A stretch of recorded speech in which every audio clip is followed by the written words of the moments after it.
Hey everyone, and welcome to episode 18 of Rapid Fire with me, Wolvie. And today we have got one of the presenters at the very new, at this point, podcast, Tea and Tactics. We've got Chloe, aka Lady Khaine. How are you doing? Yeah, I'm good, thank you. Thank you for having me on. Very excited. Of course. For those of you who have seen the show, or for those of you that haven't, we start this thing off every time with our Rapid Fire challenge. 15 questions, answering them as quickly as you can. And we see where you come on our leaderboard. I probably have to work it out a little bit because I can't remember who's top anymore. I was about to say you've had quite a few people now, so yeah, it's a bigger leaderboard. And at this point, as we film, obviously I know all of the results, and the person at the top of the one that's released now is not at the top now. So it's just trying to remember everything. Mind boggle. No, I try. I've got like a book and stuff, but it doesn't work that well. So without further ado, we'll hit the challenge, and then we'll flesh out your life in the hobby and talk a little bit about you. Get your stretches in. Are you ready? Yeah, I'm warmed up, ready to go. Let's do it. Happy days. So your time starts now. How many years have you been in the hobby? 7. What game systems do you follow? Age of Sigmar and 40k. What are your current armies? Flesh Terrors, Death Guard, and Daughters of Kane. What was your first miniature? Tomb Kings, Bone Giant. What was your first full army? Tomb Kings. What model or unit have you enjoyed painting the most? Marathi. What model or unit have you enjoyed painting the least?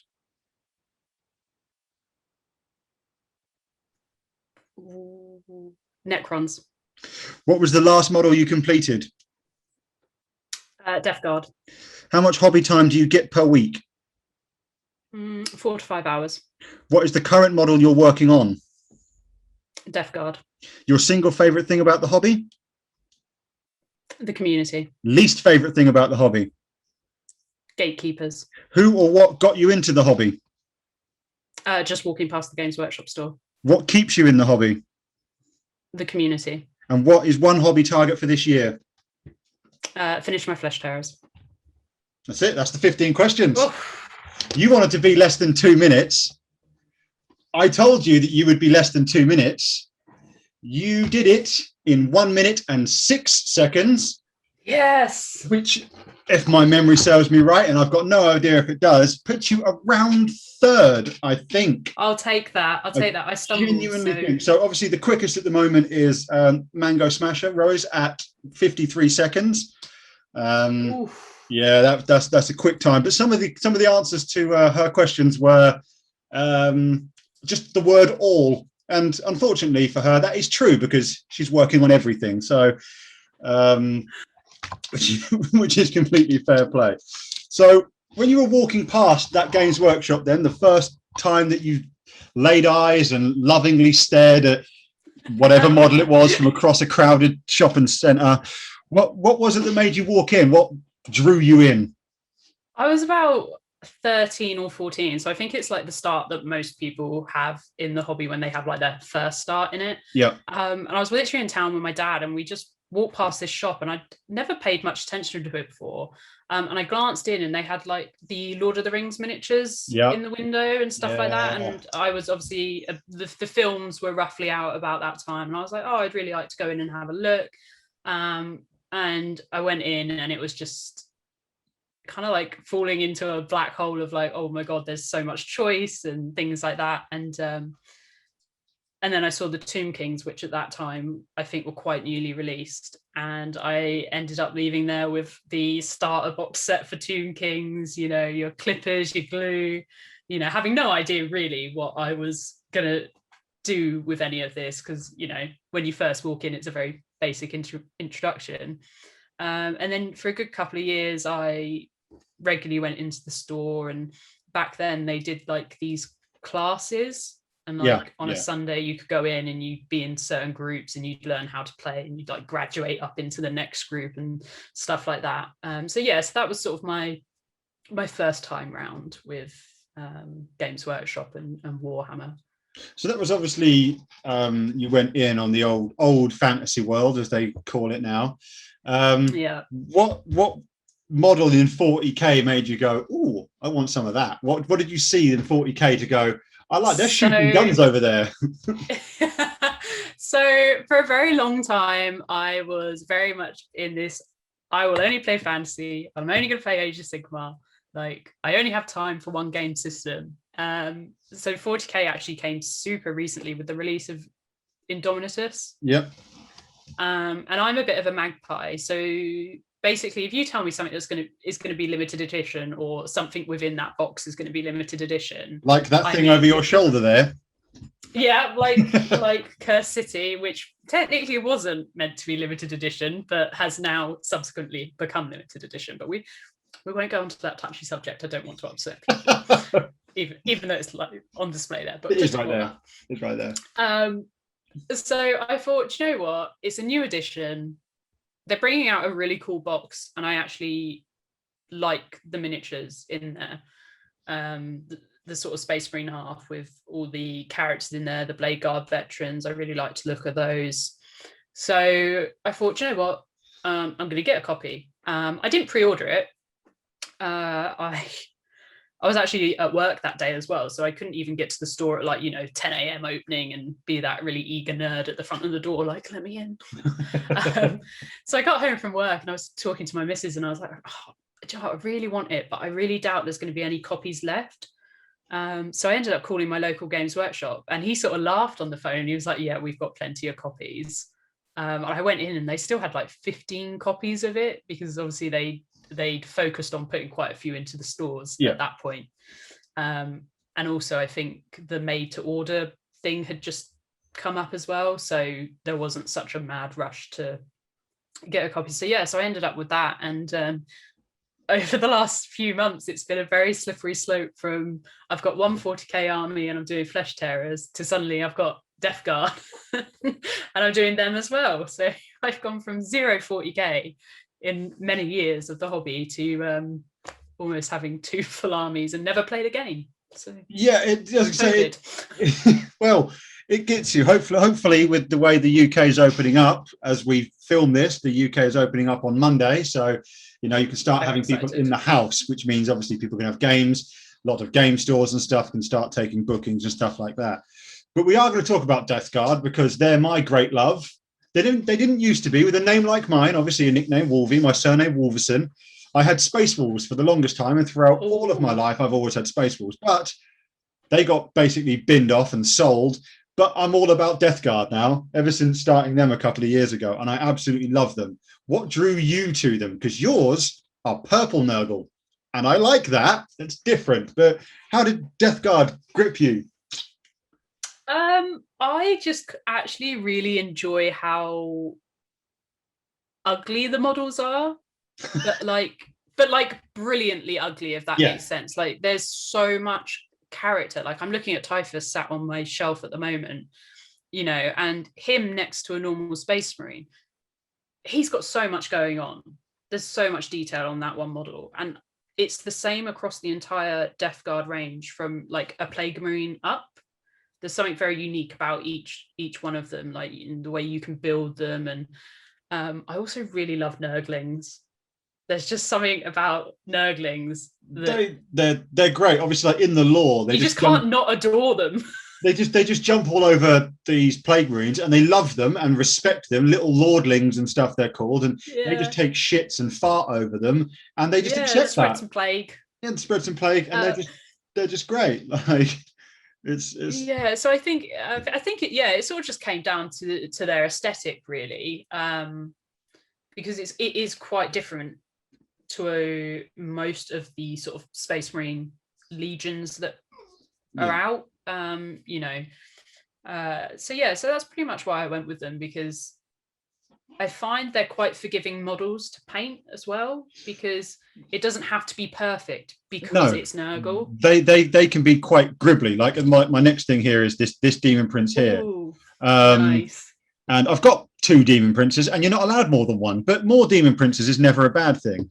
But it's the options. I like options. Yeah, exactly. But with one, like with this one, there's like conversion opportunities. It's a good.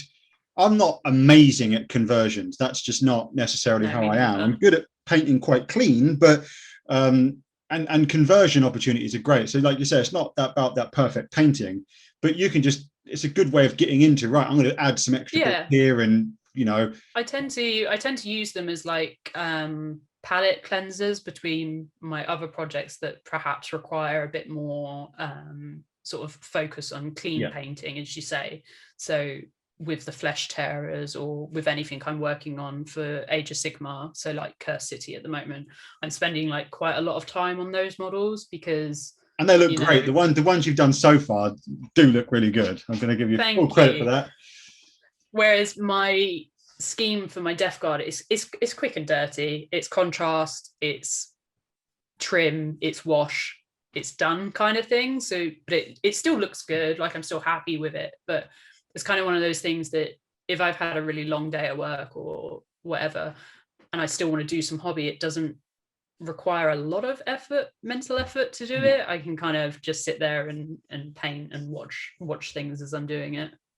Yeah, that's the good thing. But again, as much as they are my favorite army, they are, like, compared to what else I've got, a bit of a palette cleanser. I've just finished some Howling Banshees and Jane Czar, and in between yes, I saw that. They look brilliant. Oh, thank you. And obviously, and what's coming next is I'm going to do some Nurgle, and then I'm going to look at doing something else, and then I've got a Beast of Nurgle here ready to go as well. So they're so cool. I do like the Beast of Nurgle models. I just love their story. As someone who's a dog lover, they just want to play with everything, but they're just like a bit like of Mice and Men, where it just wants to play with everything too much, but instead just ends up killing everything instead. Doesn't know its limits. It's like, oh, he tried. Exactly. So you obviously said earlier that your Morathi model was your favorite, and I saw this, and that is excellently painted. What an amazing model that looks. I mean, it's a lovely model, and you've done it justice. How long did that take you? So if we take out the fact that I ignored her for 4 months between painting, maybe take that bit out. She was probably about 2 or 3 weeks work altogether, I'd say. Mainly because obviously for I work shift work, so a lot of it comes down to like my time and being able to have enough time. And she was the first really big model that I'd worked on in a while, so I had to like break her down quite a bit and make sure that I just worked on one bit and got that finished, and then moved on to the next bit, so that I wasn't kind of jumping all over the place. Because with smaller models that's not such an issue, but with bigger models I was like, I'm more likely to forget something or forget the steps that I've done to paint that area and things like that. And also it was the first time I used color shift paints from Green Stuff World, so I was doing a lot of testing on smaller models before committing to slapping the paint onto my 85-pound Morathi model. Yeah, I would be very much the same. I think people who buy these very expensive models and just take chances on them in like terms of like, oh, I'm going to buy this model here and I'm just going to snap it to pieces, and I'm going to put it with this model here and convert them. And I'm just like, that is terrifying. I mean, I have an odd level of respect for people that can do that, because as you were saying about conversions earlier, I am not massively into converting, because I panic about the idea of messing up like 2 or 3 kits doing a conversion. So my Sanguinary Guard and my Death Company that I worked on most recently were the first time I've actually really focused and converted units, and it was a very stressful process, because I was like, I don't know if these bits are going to fit, I don't know if it's going to work, but I've got them all here in front of me now, so I'm just going to have to try my best. And thankfully they turned out okay. But you see some of the stuff people do on Instagram, and it's mind-blowing that they even can come up with that idea, let alone execute it after. And that's the thing. A previous guest on this thing was Maya, and she's got like a Sisters of Slanesh army. They're Sisters of Battle up top, and they go down to tails, and they've got like snake-like bodies. And I was just like, how do you come up with that? And she was basically saying that she picked an obscure piece of lore and then built an entire army out of it. And I was just like, I glaze over those things. I always, and then I just go for like the straight in there for the toys. Straight in there for the, yeah, exactly. Don't need the lore, that can go away. Of course, that's secondary. Give me the toys first, then I'll buy the codex, and then we'll see what happens. But I've got obviously a few conversions in the Death Guard, and I've got a Space Wolf one left. I like to mention it as often as possible because it's my holy grail model. Because I was at Warhammer World, me and a friend were playing, and Darren Latham, the sculptor, comes over. Nice. He goes, "Can I pick this model up?" And you're not going to say no to Darren Latham. You can do whatever you like with it. And he picks it up and he goes, "It's a really good conversion. It's a really good paint job. There you go." And I was like, and he was like, because it was one of his sculpts, and I was like, "He's touched it. It's like I'm never washing it again, sort of thing. That's going back in the cabinet." It needs to be in a plastic box. Put it to the side. I sold everything, but not him. Like, no, he stays. He stays. So yeah. So when you get a conversion right, people can see it and appreciate it. Sometimes it goes wrong, but when you've got Noble, there's no such thing as going wrong. It's just Gribblia. Exactly, and I think that's what's quite great about doing them is, again, whether it's either converting or painting, you can't really go wrong. No, it's very forgiving in its nature of, well, it's meant to look like it's just been splurted out of the warp, so do what you like with it. Exactly, and I think one of the things that people forget, obviously in the modern era where we're all uploading our stuff to Instagram, we're doing stuff like this, it's what you're happy with. So if you do a model and you're happy with how it looks, who gives a shit what Terry from Canada thinks? Like, that's not I totally agree. I'm very much an advocate for, do you know what, you do this hobby for yourself, and if you're not the number one priority in enjoying it, then you're not doing it right. Like, I love Instagram and I've had an amazing experience with it, compared to some people I know who haven't, and I think that's where it can go wrong when you put too much emphasis on how many likes is my post getting and things like that. It's like, as long as you're proud of that model or that conversion and you enjoyed yourself, then you're winning, and anything after that is just a bonus. And that's the point. You can't police things by a like count, because it's not just a case of people scrolling through, and if they don't like it, they don't like it. People forget there's algorithms and all that bullshit. So exactly. You might have 1,000 followers, but actually possibly only 150 people are going to get a chance to see that model. And sometimes, and I sit there and I scroll through Instagram and I'm thinking, well, I like that, but I don't actually double tap. You kind of get caught up in swiping or whatever, and as I say, like, I find the best way to judge how many people are probably actually seeing your Instagram is probably roughly on how many people are watching your stories, and that figure is more likely to correlate with your likes and how many people's actual feed you're coming up on. Because, as you say, like, I've got however many followers on Instagram, but likes, messages, comments, they don't reflect that, because you're not being shown to that many thousand people or whatever. So it took a long time to adjust to that and kind of bring my expectation levels back down, and especially when like things on Instagram's algorithm have changed and stuff like that.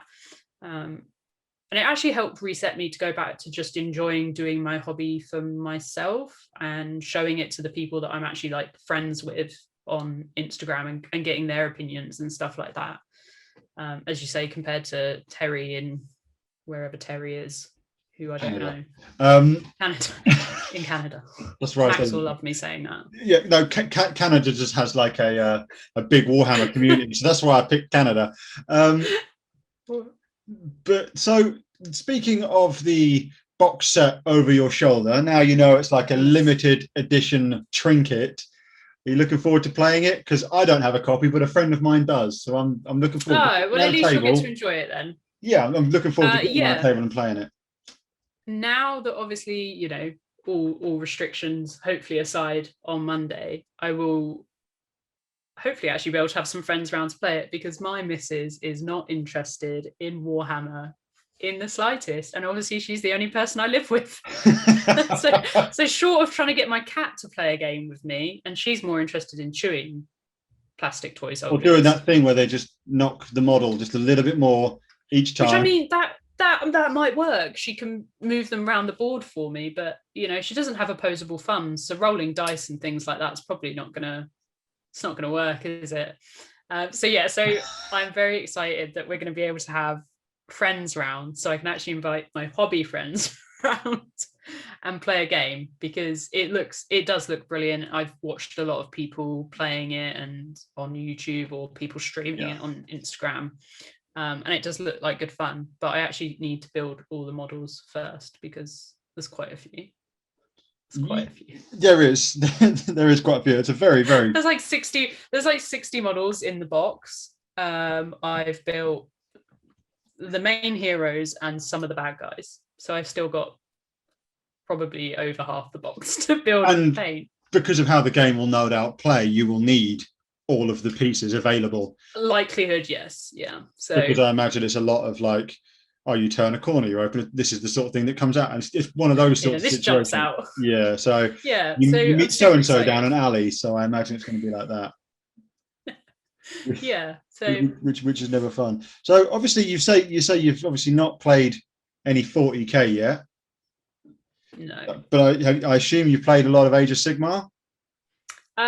So obviously prior to the world sort of shutting itself down for a little while, I was big into going to tournaments at Warhammer World. So I definitely enjoy the sort of like the competitive match play side of the system. That's much more my preferred way to play, but mainly because the guys that I'm friends with, when I met them and stuff like that, that's how they play. So obviously that's how I learn, and that's how you match. They're who I play against. So there's no point in me rocking up being like, I want to play a narrative play game, and they'll be like, okay. I'm just you do that, I'm just going to hit you really hard. And it's like, not that there's anything against that. Again, I very much advocate for you play this game however you want to play this game. If that's match play, narrative play, path to glory, or even making up your entirely own set of rules, as long as you're having fun, what does it matter? But for me personally, matched play, I love going to tournaments, especially at Warhammer World. Like, it's such a great experience. So I'm very excited that they've alluded to the fact that hopefully events and things are going to be back on soon. Yeah, we definitely need to get up there. I'm a couple of hours away from there, but I'm certainly hoping to get there before the end of the year. That's my aim. So, and I know my sort of like gaming group, which will be all of us in this little thing we've got going here, we'll probably all rock up in our t-shirts and hope that somebody notices us. It'll be one of those like, please recognize us, please. Just give me a small bit of acclaim to fame. Anything.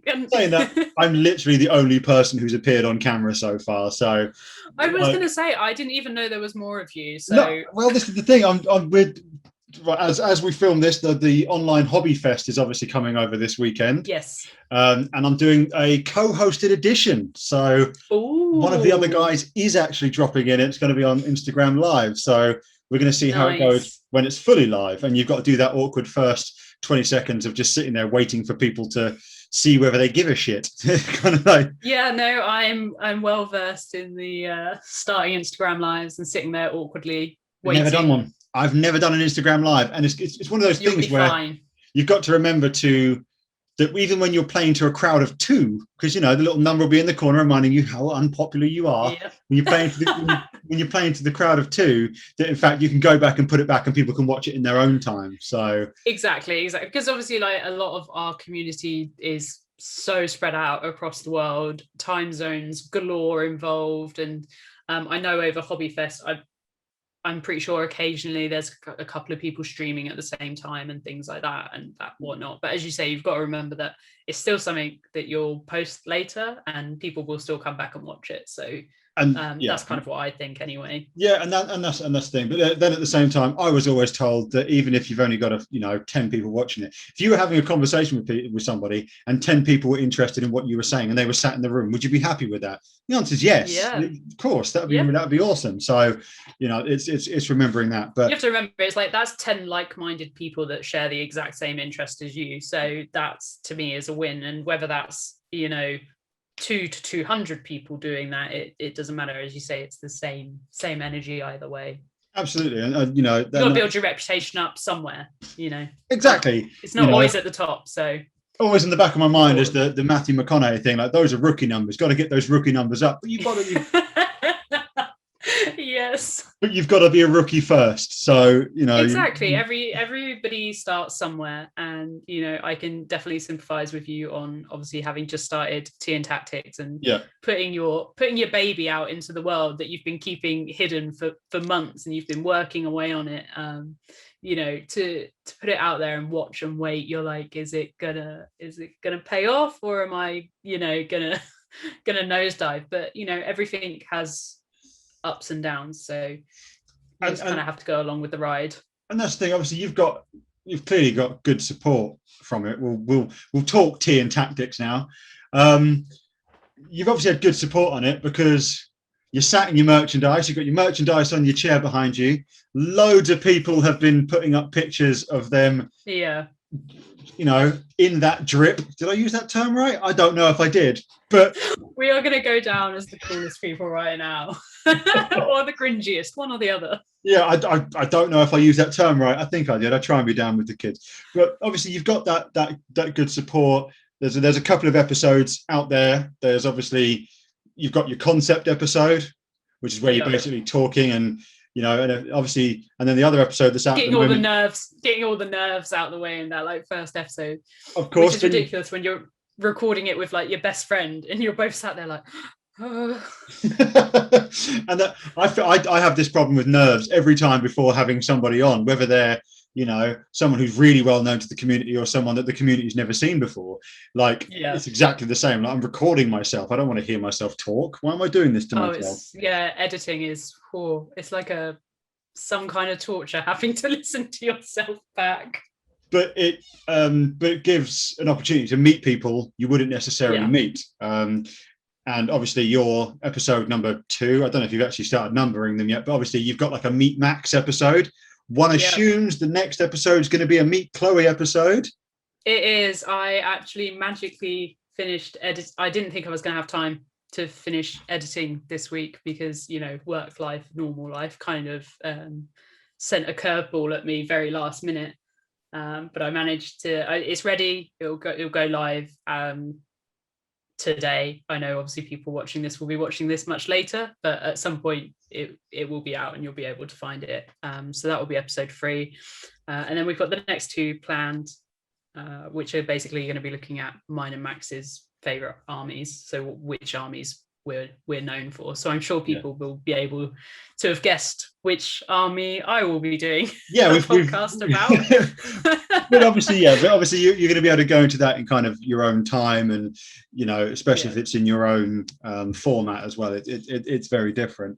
That's obviously something that we're looking at doing, but in terms of a filmed version. But again, some of us are a bit more tech savvy than others. I am not. I somehow keep managing to churn these out every week. But I plan on doing, one with my Nurgle, Eldar. I know nothing about. I'm a collector. I've never played with Eldar. Grey Knights. I've collected them, but I've never played with them because I started them in lockdown. So I've got no idea. Yeah. So that's me with 40. That's exactly me with obviously 40k. Whilst I've got the codexes and I've got the rule book, I can't really talk about them in an active way because I've not played any games with them. So thankfully Max can deal with the 40k side, so I can actually play some games, and I can talk Age of Sigmar.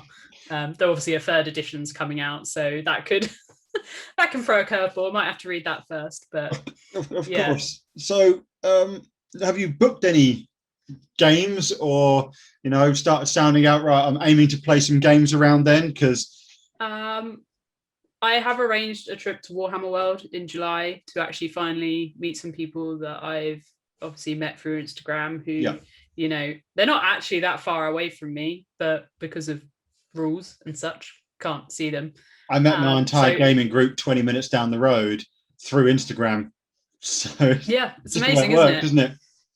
So hopefully I'm going to be doing like some introduction sessions of Age of Sigmar for them, because they've never played before. So I said, well, I'm happy to write you lists. I can do a very much like a step-by-step easy way into how to play, and I'll also be taking my copy of Curse City with me, so we'll get to sit and play that in Bugmans. Yeah, there's a little teaser that they seem to have boozed off Bugmans a little bit more. Yeah. So that's going to be interesting to see, because obviously it's looking anyone who's been there, they had the big open bit, they had some tables on like this end, like bigger tables, and then obviously they had like one booth up the other end. But it looks like they're doing something to create more board game style areas. So yeah, that'll be interesting to see what they've done and whether they've extended it or whether they've kept it the same size. I think they're going to have done something a bit sneaky, because they know a lot of people are going to be going there. People are going to be eager to play. And then obviously short of that, because that's quite a way away, and that's a bit more of a planned event because we're all coming from different places. Yeah. But obviously as of Monday, actually being able to go around friends' houses and play games, I'm going to be pretty hot on it after my set of shifts next week, being like, right, who's free? Who's got space for a board? Let's get some games in. Because sadly, unfortunately, I live in a flat and I do not have room for a full board. But a few of my friends have, so hopefully I'll be able to persuade them to be like, take pity on me, I really want to play a game. I mean, we barely fit in my house, but I make it work. I move like all of the furniture in my lounge into one corner. I'm like, you will fucking just totally fit. rearrange. Like, this is going to happen. Let me get the board out. Bang! Like, let's have it. That's the thing. Like, I've got the Realm of Battle tiles. They're currently at my mum's in the shed, because obviously having moved into a 2-bedroom flat, that they take up some room. Yeah. But unfortunately with the tiles, you do need to have a table that is nearly big enough for them to be on. Yeah, and because if not, you risk leaning on them or pressing them and having your models fly in, various directions. What I don't tell people is obviously my dining table is glass. It's literally just a sheet of glass. But I've got like these rubber mats that I bought from B&M, which is like a bargain store. Okay. They go down. Big bits of MDF go over the top, and I've just kind of got to go, don't lean in the four corners, because if you do, the whole fucking lot's just going to go over. But as long as you don't lean in the corners, you're all right. Oh, and don't lean because it's a glass table underneath. So be gentle, lads. Just do you know what? If you just stay at least like a foot away from it and just like really delicately move your toys. Like, you need to get like some like sticks with like hands on the end. Get those litter pickers. Just pick it up, like just like shuffle them across the board. But one of those things from the casinos where they move chips around, just pushing them around the board. Would be perfect. That's what you need. And like in old school movies, when you see them moving like their little army men across boards and stuff, and they're like saying, like, this is where we're going to invade. I'd quite like to get one of the like the foam mats that you see awesome. A lot of people playing on. I've got. They're also very expensive though. They're not though. You've got the Realm of whatever it's called tiles, and they're several £100s. Yeah, I bought my mat from Goblin Gaming, I think, and it was £60, and it's the nicest thing you will ever roll dice on. I'm telling you. See, but the issue is, in my head, I'm like, yes, Chloe, but you do have that very expensive battle board, so it's like trying to justify buying something that means I probably will never use the Realm of Battle board, or figuring out a way that I can use the Realm of Battle board. I'm probably going to look into like getting, I've seen it where you can get like the foldable 6x4 like tables that a lot of like gaming stores use. So I might be able to get away if I like mess around with our storage cupboard, of like storing that in there and then maybe being able to bring that out and put the tiles on top of that. But like I say, my whole lounge. It depends whether the missus is even gonna allow me to do such. I just didn't give the option. I just turned up one day and like, hey, look, I've got a whole board here. So look what I got. It's something I made earlier. It's one of those things where she was like, does it not fit in the man cave? And I was like, no, it sadly doesn't. But it fits here. It fits here nicely. Yeah, what a shame. What a shame. What a shame.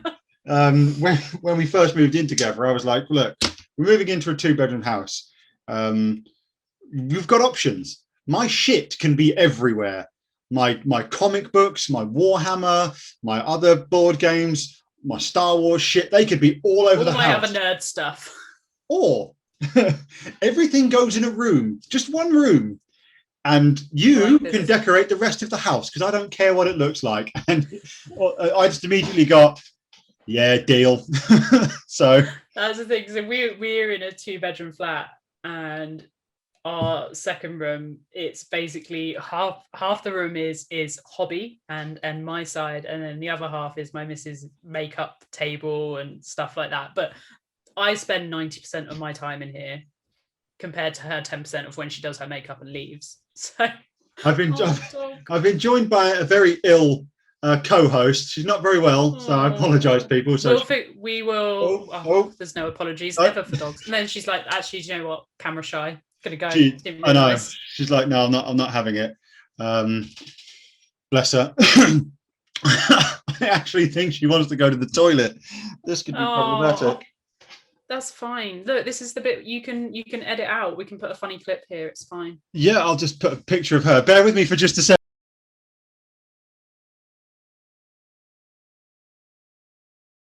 Right, and we're back, ladies and gentlemen. My apologies for that. My slightly ill dog, as we mentioned just before we went off, had to go and do some personal business. So, so we had to cut in. So I hope you enjoyed the pictures in the meantime. But what I was coming on to, and I know you touched on it a few times, who in the community, like in the Warhammer community, are you going to be seeing first? You say you've got this little session booked. Who are you going to see? Name drop them. There could be future guests or past guests. So Amy, who does stuff, and Goldfinch Minis are the 2 people that I will be meeting in Nottingham in July, which I'm very excited about. Obviously Max would be top of my list, who is my absolute best friend, like who's very far away, but yeah, I pretty much met him, I'd say, very early days of when I started my account and things like that. So like we've been buddies for a long time, but obviously unfortunately he lives in Canada, so where all the good hobbyists live, they're all in fucking Canada. They're just all tucked away in Canada. So if they could all just like come here, we'll make like a village for them, you know. We'll put them somewhere nice, of course. We're not savages, but yeah, it's a shame because obviously I had planned to go out there, and then obviously pandemic. And still, even this year, unfortunately, when we thought, we might get a chance, it's still not looking great for travel for anybody this year at the moment. We've already moved our holiday again. So like we were meant to go to Corfu last year. We moved it to this summer.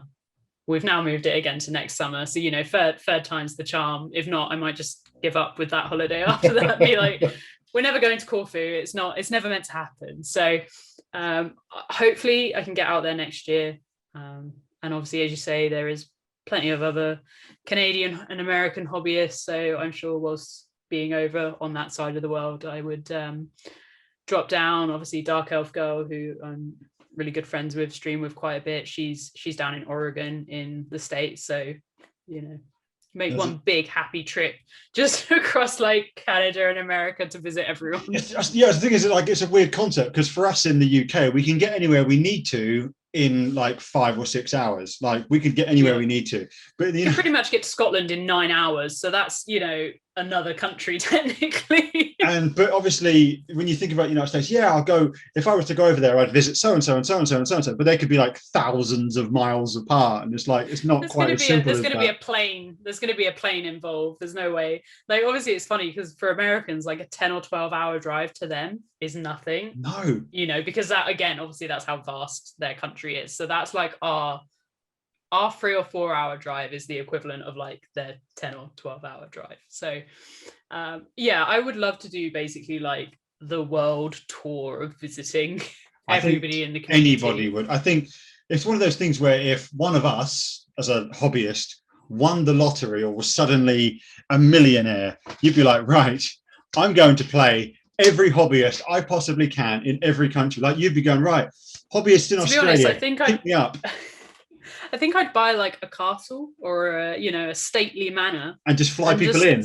Invite everybody in, That's even better, because then you don't have to go anywhere. You can just get everybody to come to you and be like, look, I've got a castle. Like, yeah, come on. Who doesn't want to play Warhammer in an actual castle? And you'd have to call it like Castle Kane, because I think it would just... Yeah, I mean, that's got a beautiful ring to it, hasn't it?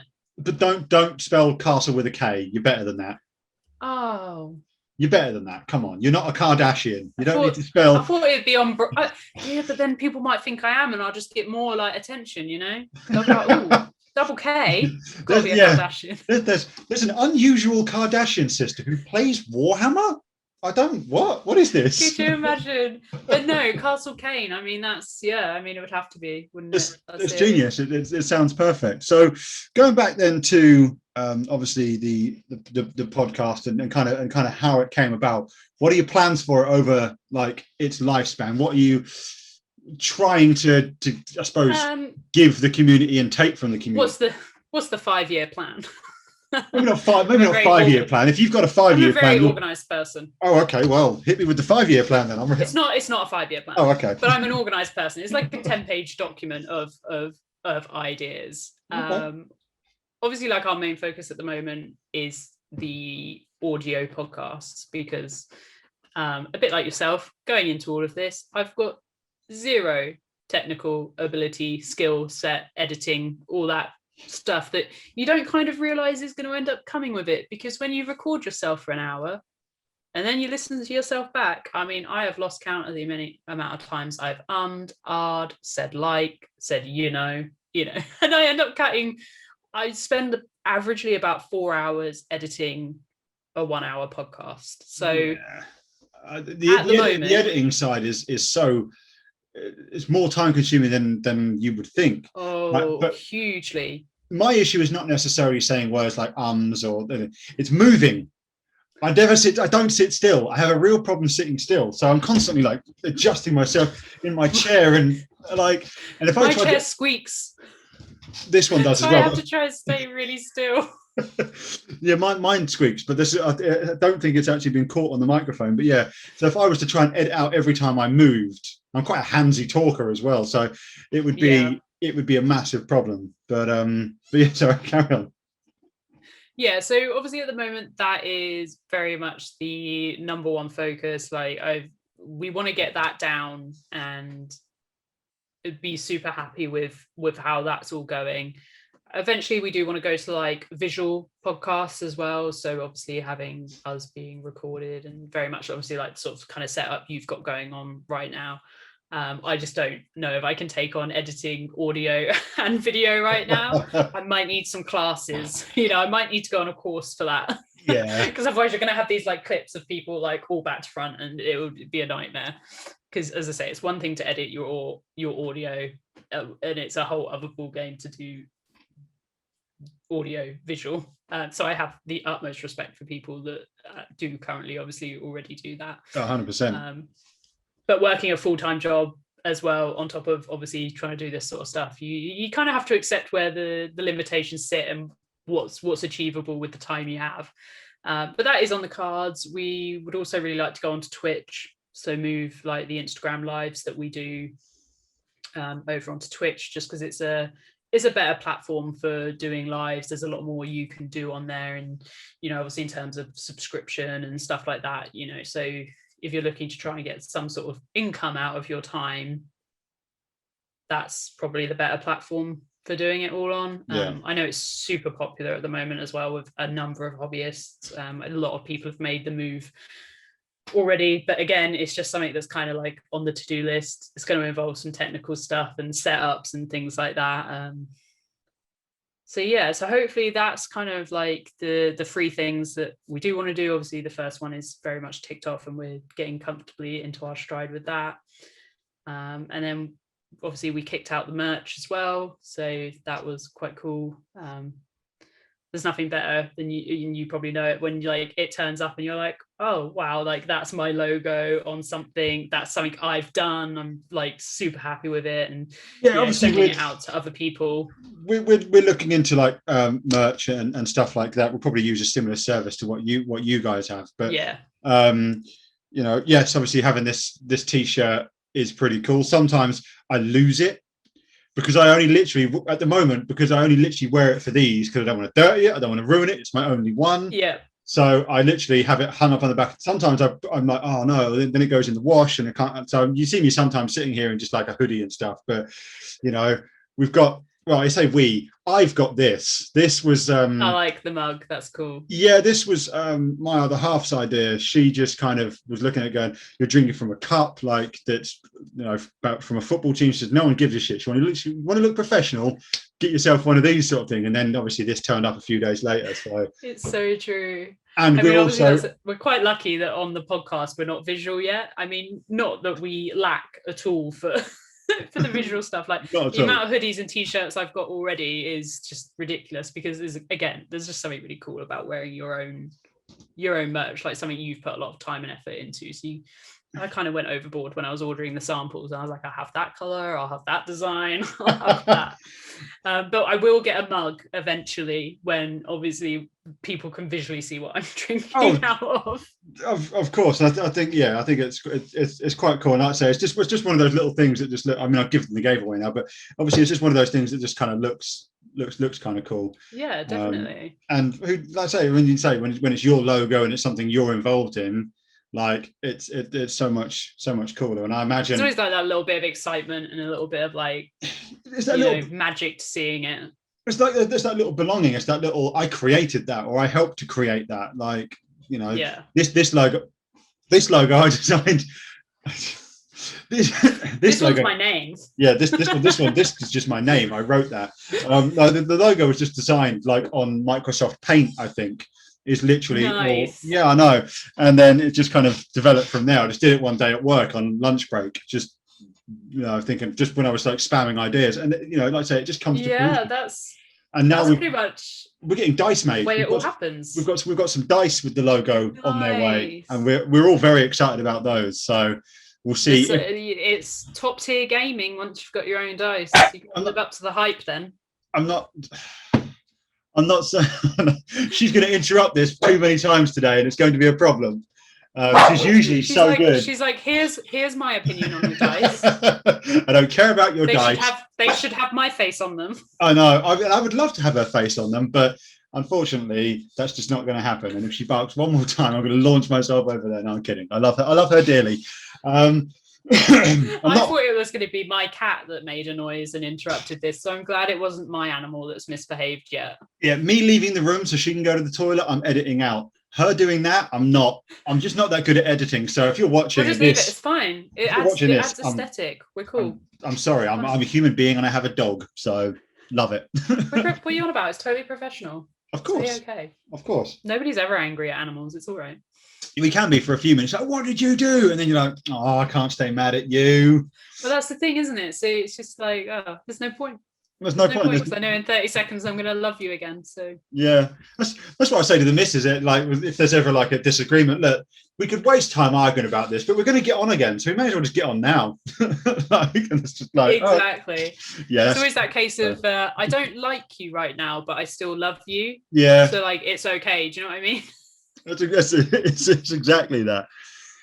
So, away from the podcast itself, what are your hobby plans over the next year? What are the things you want to do, learn, create, make, start, finish?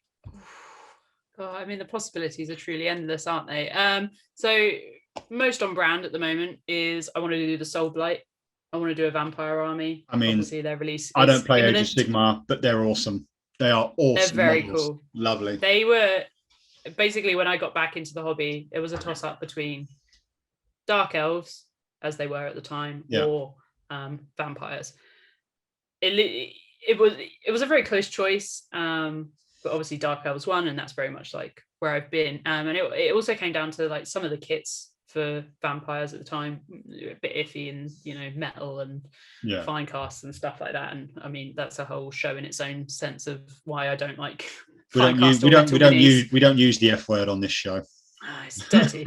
So I'm very, very excited about plastic Blood Knights. Obviously a lot of the new models that are coming out, and I've got Chaos City, so a lot of in that box. The whole thing meshes really well. I've just literally finished listening to this week's episode of the Conclave podcast, and they're talking about the Soulblight stuff that came, that was like shown on the Warhammer Fest, and how what's really interesting about them is obviously throughout everything we've ever watched on TV, from the Underworld series to, dare I say it, Twilight.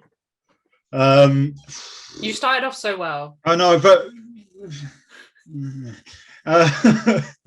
we've all had girlfriends and had to Blade, or any Blade didn't really Interview with a Vampire. No, we went for Twilight. But they didn't. What I was going to get at is obviously that werewolves and vampires are mortal enemies. But with Soulblight, it's almost like vampires and werewolves are one. It's like a actually one. Like, they've created a whole. I've been following quite closely on the community website this week, because obviously they've been releasing a lot of build-up articles, and obviously like they've released an article about that entire like lineage of obviously like the wolven traits in them.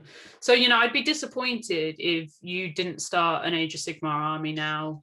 Bearing in mind your namesake has now basically got its own bloodline. And I get that, but I also had Space Wolves and I've binned them off. So, but these are cooler. They are, but the issue I've got, and it's one of those things where I would have an Age of Sigmar army if any of my friends played it. I would absolutely love to have a Lord of the Rings army, but none of my friends play it. None of my friends want to go near it. So, it's I get that. Where I'm not going to invest. I'm quite lucky with my hobby guy friends that most of them play both, even play 30k actually as well. So like all three game systems are always quite viable. Like it's quite easy to message and be like, who wants to play this? And quite often it will depend on what like tournaments are coming up, because obviously people like to get practice games in for whatever tournament system's coming up. So hopefully I'll be able to get a variety of games in, which will be nice. But I know obviously for some people, as you say, like some games groups are very firmly set in, we play 40k and we're not going to play that. And that's kind of where, I mean, my gaming friends do play a lot of like, things like Necromunda, Kill Team, obviously the Curse City. In lockdown we were playing like over Zoom, we were playing like the Advanced Hero Quest, like we were brilliant. A lot of those things. And we also played, what's the other one, Space Hulk. So cool, because they're really easily transferred over over a Zoom system. Now we can get back around the table.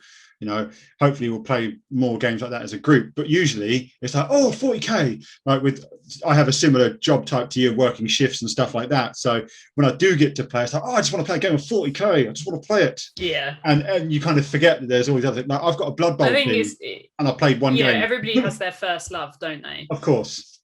That first thing that you play in the hobby, that main thing that you're like, that's my system. And obviously for me it was Warhammer Fantasy, which obviously easily led into it being Age of Sigmar. I've dabbled in 30k, I've got a few bits and I played a few games, and I do really enjoy it, and I really enjoy the Horus Heresy books and stuff like that.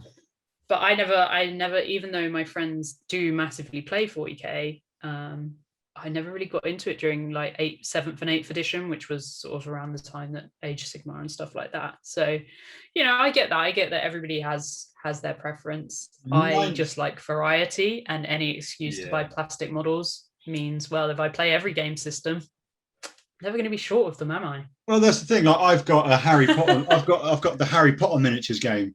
Nice. I've played that twice, I think.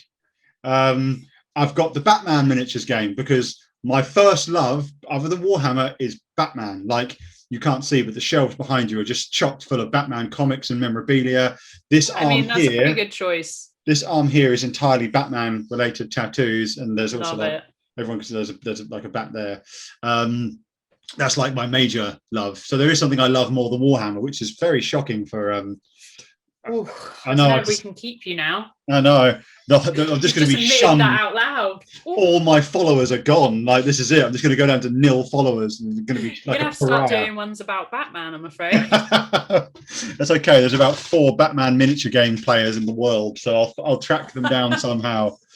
They're probably in Canada. Probably. I'm a bit worried, but probably in Canada. So the last question that I ask anybody is about what their hobbies are away from the hobby. Now, I know you like trainers. You apparently have a lot of them. But apart from trainers, although you can talk about trainers, what are those hobbies away from this one? I do love trainers. They're probably the next thing that I collect the most of. But outside of it, I really like going to the gym. So I've been super happy recently with obviously the fact that gyms are reopened here.